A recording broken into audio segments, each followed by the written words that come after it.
guys? I'm your host, Brooke Kromer, here to discuss everything XFL. So without further ado, here's Brooke's breakdown of the XFL Week 1.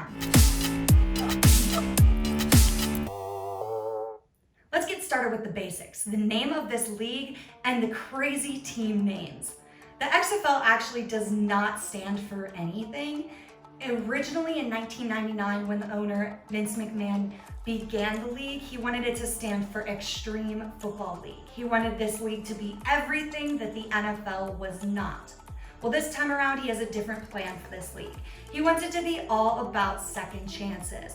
Vince McMahon wants these XFL players to have the ability to show their skills and show that they have what it takes to live out their dreams of playing in the National Football League.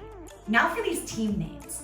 I feel like the XFL could have just been a little less creative, to be honest, when they're creating these names.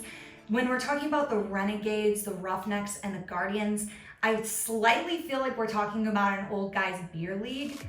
But when we're talking about the Wildcats, I'm kind of brought back to my high school musical days of Zac Efron jumping around on my TV screen. The biggest problem I have, though, is with the Defenders. Because now I'm going to be confused when we're talking about the Defenders, and we literally could have chosen any team name on earth, and we decided to use a football terminology. It just doesn't make sense to me, and I'm not here for it. What I am here for, though, however, is the Battlehawks and the Vipers. That sounds intimidating. This sounds like a real football team name. I'm here for it. Now, the league will last 10 weeks. There will be 40 games in all. 4 of these teams will make the playoffs, and the 2020 XFL Championship game will be held in Houston on April 26th and will be aired on ESPN. The location of this championship game actually seems perfect when you look into the perspective of attendance records for Week 1.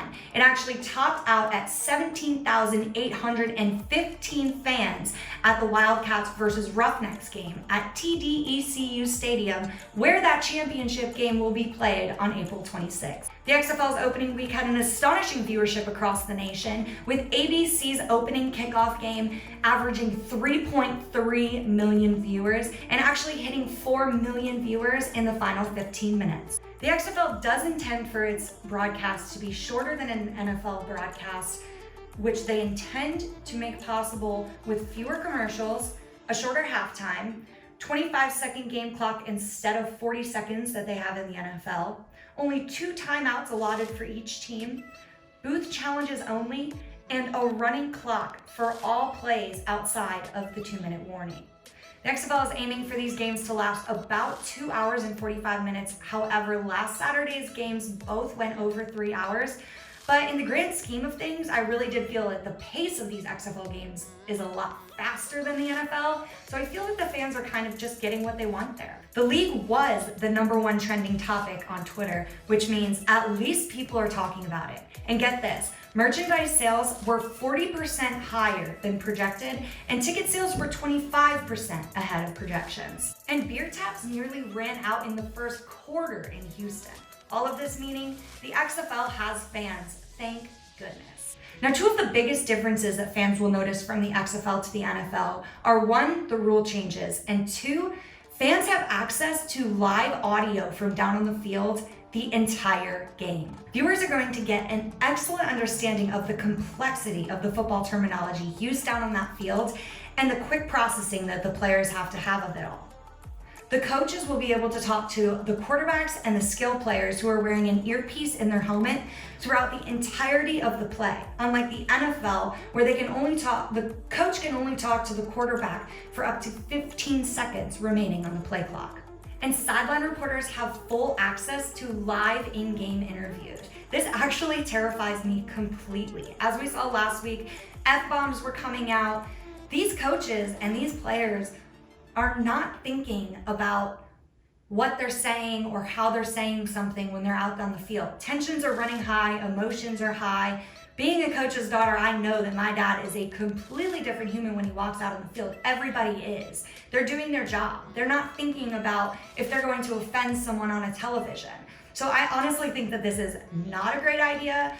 It's only a matter of time until one of these coaches or players says something that they regret and ultimately looks bad on them, but also the league. I just don't think it's the best idea, so unfortunately, we're gonna see how this plays out.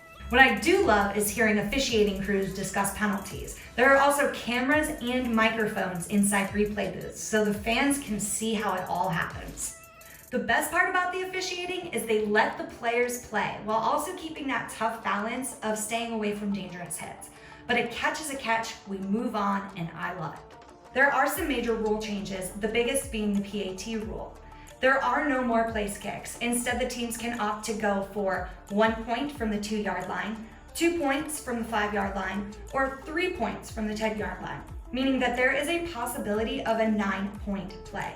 And to be honest, my non-mathematical brain was really struggling to keep up with the score. I know, it's embarrassing, don't tell anyone. The creator of the XFL, Vince McMahon, who also happens to be the billionaire owner of the WWE, plans to put up to $500 million into this league to promote a professional product.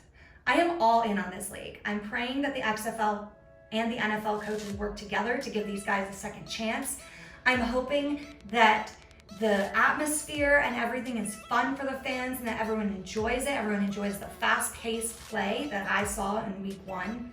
And I am actually attending my first XFL game this weekend to watch the LA Wildcats take on the Dallas Renegades in Los Angeles. I am so excited to report back to you on the atmosphere, the level of play in person. So tune in next week to Brooke's breakdown of week 2 in the XFL.